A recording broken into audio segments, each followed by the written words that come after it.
Welcome into NBL Now for your Wednesday morning. It's the mid-season review, FIBA break. We're going to break down all the teams one by one. Today we're going to be talking about Melbourne United, and I'm joined by Lanard Copeland, one of the greats of the game. But Copes, before we get into talking about Melbourne United, it was announced yesterday the NBL Summer Shootout is going to be taking place in January. Each team will select an away game in that month of January where they believe they'll be able to score the most points, run up the offensive points as much as possible. The winning team in that month will get 50 grand, and a lucky fan is going to win 100K if they can select the game and the correct score. It's exciting to think about offensive explosions. Copes, what do you think about it? Man, that's exciting. I would definitely want to play against Perth because Perth have let Chris Golding get 46 and my man in Brisbane get 51. I would love to be playing right now. That's great. I thought of you. I think of you and Gazy. I think of these old absolute bucket getters when you get an extra incentive just to run up a score, and something like this where even the coaches know that you're going into an away venue and every little point matters. If we can put up 120 and we give up 118, it doesn't matter. But the extra incentive for scoring the ball would always be nice. That is fantastic. I'm excited about it myself, and I think in January the teams will be excited as well to get it up. It's going to be fun, and as we said, right now it's the mid-season review. We're talking about Melbourne United, who are currently sitting very pretty on top of the NBL ladder during the FIBA break. So let's break down their season so far, Copes. What is their biggest positive to take away through 9 rounds? I think the biggest positive has to be Dean Vickerman. People probably don't understand this, but Dean's been the most consistent coach in this era. I mean, every team, he gets the most out of his players. He motivates them. He never has any problems with his imports. You know, the culture that he drives is infectious with the players, and they're always in the mix. They always have a chance to do something. So, yeah, maybe one year you fall out, but every year he's in the mix, and it's just him pushing those guys and getting the best out of his players. It's a great point, Coach, because, again, we look at a lot of the talent they have on the floor. Chris Golding going for 46, all these other things defensively. We know they're always solid under Dean Vickerman. But they've got one of the best offenses in the league. They're pushing the pace of play that we haven't seen before. And this is all with a roster that was put together in the offseason where people had some question marks. People were thinking, do they have enough pieces to really go and win a championship? They lost Luke Travers. They lose JLA. They lose all these big pieces. But again, we sit here after 9 rounds, and they've only lost a handful of games. 10 wins after 9 rounds is fantastic. I mean, yes, they had a hiccup with New Zealand. They lost a couple of games, lost nothing in Tassie. But whenever they play, you feel like they're going to win. And they have a great defensive team. But like you said, they can get the ball up as well. Ian Clark, Chris Golding, Shea. If Shea's there, then you feel like this team's going to win every time he plays. And I love the point that you talk about with Dean Vickerman, and he does this every single year, right? In the preseason, he outlines the role clarity. They already looked pretty early in the season like they had figured out rotations. They'd figured out who was their go-to guy, who is the most important player on the defensive end, albeit they've had to fight through a lot of injuries as well. Absolutely. But like you said, in the beginning, Dean let you know this is the way it's going to be done. And that's why some of the coaches now are having problems. You got to set that thing up straight away. We're not having any nonsense. The culture of Melbourne United is to win first, and be good people, play good basketball, but we're not having any nonsense. So far through the 9 rounds, what's been their biggest challenge, do you believe? I think the biggest challenge is going forward and probably just staying healthy. I mean, they got some older players. Chris Golding's in his 30s, Ian Clark, Delhi, and Jack White, who's been phenomenal on the boards and playing good basketball, has been on the injury cloud as well. So if they can stay healthy, Pete, if they can stay healthy in this next half of the season, you got to give them the nod, man, because they're playing great basketball. They do what they do. Melbourne United are known as championship players, championship team. And, I think if they stay healthy, they'll be fine.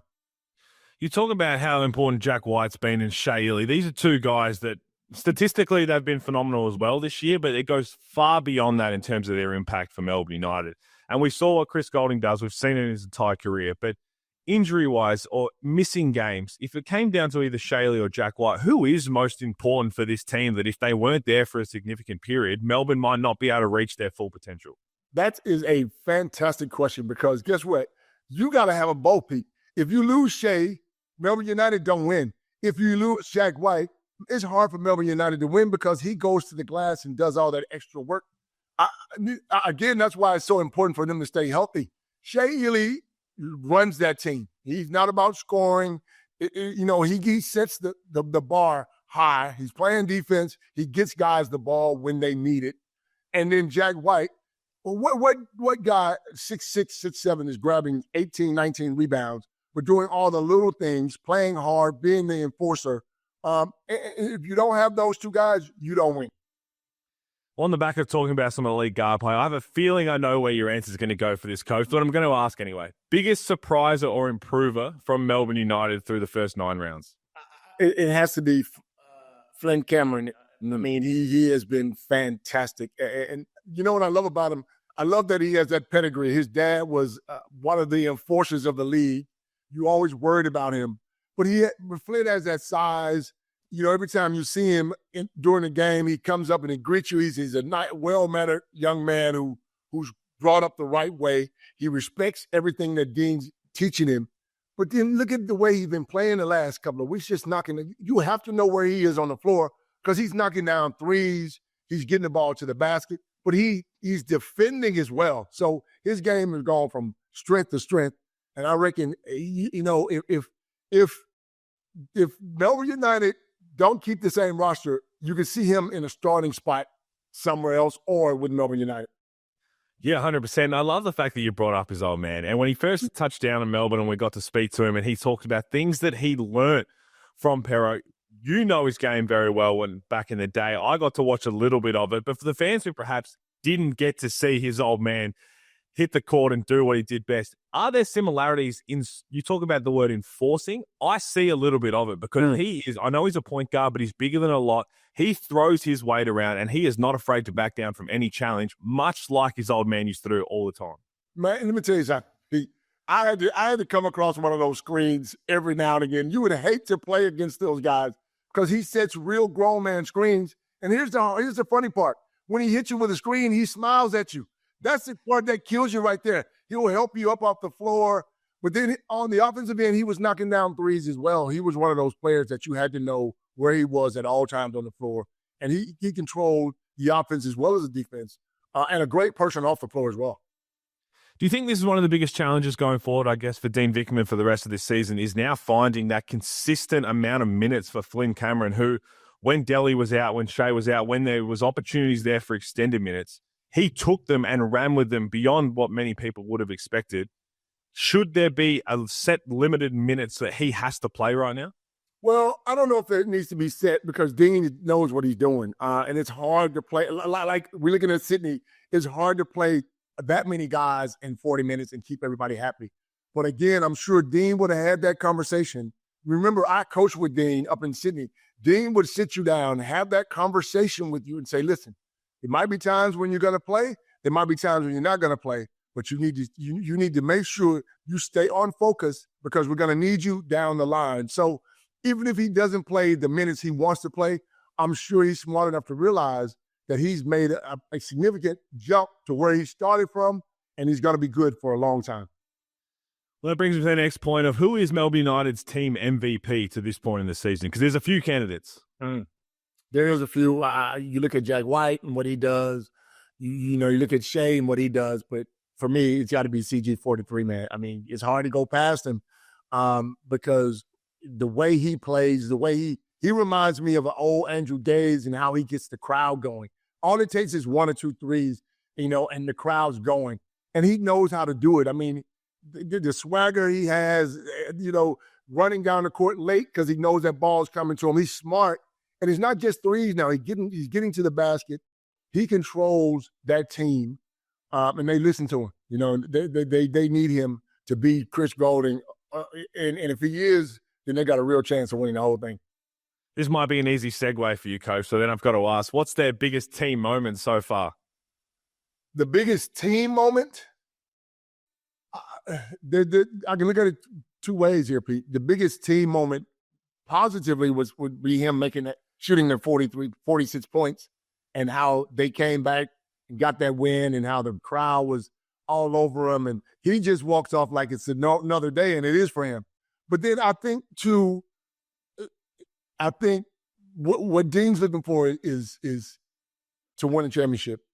And when New Zealand came in and smacked him around, that'll never leave him. That'll never leave Dean. He has to make up for that. He has to go in and let New Zealand know we're not as bad as we were that night. We had a bad night, but we got to make sure that if we're going to win a championship, we got to handle our business. And I think he'll remember that as well. Those two games for me probably stands out more than anything. It's a fascinating point you raised, Coach, because a lot of teams, we've seen it so far this year, I like to call them flush games, where they just don't show up for whatever reason, and they get 20-pieced. It's just not a pretty game. And a lot of teams will think, look, for whatever reason, let's flush the tape. We don't need to think about that. But we heard from Dean Vickerman after that New Zealand game, and he was not happy, and he wanted to make sure that it will never happen again. The fact that you highlight that as a team moment so far probably says where they're at, one culture-wise, but where they're at wanting to achieve something, that they have laid a foundation of something that they never want to see, and they'll make sure they always go back to it if they see little cracks through the rest of the season. Oh, no doubt about it. That's Dean Vickerman. Again, I roomed with him. When we were in Sydney, we were assistant coaches. He would be up all night with that computer in his lap, looking at games. He was a defensive specialist in New Zealand, so he knew what it took to win games, and that just didn't fly. I mean, during the game, you could see Dean just rubbing his head like, what's going on here? But you better believe he's not one of those coaches that'll just push it under the rug. He would have come in that next day and gone over every single thing they did wrong, talk about it so it won't happen again. So after the FIBA break ends, we've got back half of the NBL season. It's going to be exciting. What do you need to see for the rest of NBL 25 from Melbourne United? I need to see what the same thing they're doing, being consistent. But I just spoke about it. I need to see them handle teams like New Zealand. I need to see them, being able to stump those teams. I think they have enough talent. If they stay healthy, they got enough talent. They continue to play the way they're playing. They got enough. They got enough to win a championship. But I need to see them be consistent like they are, but to beat these teams that they've lost to. I keep going back to that New Zealand game. That's just not Melbourne United. You can lose by 3 or 4 points, but you don't lose by that many at home. And rarely do we see that from Melbourne United. We like to talk about report cards and grades when it gets to this point in the season when we have an international break. And I'm thinking because of that New Zealand game in particular, maybe a couple of others, that the top of the ladder Melbourne United might not get the most perfect grades at this point. Where do you have them? A, B, C, C+? Throw it out there, Copes. Where do you have Melbourne United? I got them A-. I got them A-, and I'm giving them an A because they've won 10 games. And they've had some injuries. And they've lost 3. When you lose JLA, you lose Travis, you lose Hookporty, like you said, everyone was thinking, how do you replace that? Well, Dean's gone out and done that. He's done that. To win 10 games, more than anybody else, I think the next most is 7. And look, at the end of the day, I think the way they lost to New Zealand, you have to give them that minus. But they're the top of the ladder, man. They're the team to beat. And you better believe they got a little break now. You know more than anybody. You played for Dean. You know they'll probably go on a break and have their little day as a group, to motivate themselves. But they're going to come back fired up and ready to go. Yeah, FIBA break gives me nightmares under Dean Vickerman. I'd rather not remember that. I actually appreciate that, Coach. But that's Melbourne United broken down in the mid-season review. I will quickly touch back on the NBL Summer Shootout I mentioned at the start. So, Coach, if you are Melbourne United, there's a show tomorrow night on ESPN that's going to talk about who every team has selected. Who would you select if you're Melbourne in the Summer Shootout? If you had to pick of any other team, who do you think they could run it up against the best? Perth. I'm sorry, Perth. Perth, you give up the numbers, man. They don't have a stopper. They have talent. They have guys that can score the rock, but there's nobody putting their hands up going, I got this guy. To let 2 guys back-to-back drop 8 or 9 or 10 threes, how many threes they made, and nobody lost their mind, I'm choosing Perth. I like Perth anyway. I like to get my numbers in Perth too. So Well, I was about to say, I feel like after the CG46 and the James Bateman 51, if Lanard Copeland was playing the Wildcats next, we'd see a 60-piece. And that's just what happens when you're born. Bucky, get it, Copes. I appreciate your time. Thank you. Hey, man, you're a good man. Speak soon. Thank you, everybody, for listening. Make sure you stay tuned to NBL Socials. Plenty of content coming out over this FIBA break.